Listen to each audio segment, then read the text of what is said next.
आणि अगदी म्हणजे वेग अशा तक्रारीचा त्यांनी जो पाडा वाचला आणि त्या पाडा वाचत असताना मेलवार कोर्टाने सुद्धा त्यांच्यावर अत्यंत चुकीच्या पद्धतीने दाशेर ओढले की जर तुम्हाला एखादी गोष्ट साबित करता येत नसेल तर ती तुम्ही बोलून दाखवू नका. अशा प्रकारे सगळी प्रोसिजर पूर्ण होऊन काल मला हा दाखला मिळाला आणि न्यायव्यवस्थेनं माझ्यावर जो म्हणजे मला जो न्याय दिला आहे त्याबद्दल ह्या पूर्ण न्यायव्यवस्थेचा मी मनापासून आभारी आहे. हे सगळी निवडणूक पार पडत असताना पक्ष संघटना म्हणून डॉक्टर साहेबांनी माझ्या नावाच्या उमेदवारीची शिफारस या राज्याचे ग्रामविकास मंत्री नामदार जयकुमार गोरे यांच्याकडे केली. त्यांनी पूर्णपणे माझ्यावर आणि डॉक्टरांच्यावर विश्वास संपादन देऊन मला ही उमेदवारी दिली आणि विशेषतः डॉक्टरांनी आणि सर्वच पक्षाच्या कार्यकर्त्यांनी फार मेहनत घेऊन माझ्या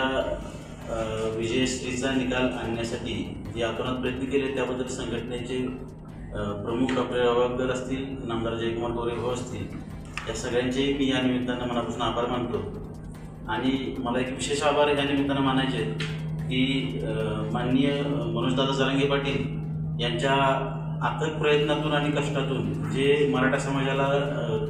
कुणबी या दाखल्याचे दाखला मिळावा यासाठी त्यांनी जे प्रयत्न केले त्यातून शासनानं जो निर्णय घेतला, मराठा शासनाच्या त्या निर्णयानंतर अनेक मराठा समाजाच्या बांधवांना शैक्षणिक असू देत किंवा राजकीय असू देत कुणबीचे प्रमाणपत्र ज्यांच्या नोंदी आहेत पूर्वीच्या त्या सापडलेल्या नोंदीच्या अनुषंगानं दाखले मिळायला सुरुवात झाली आणि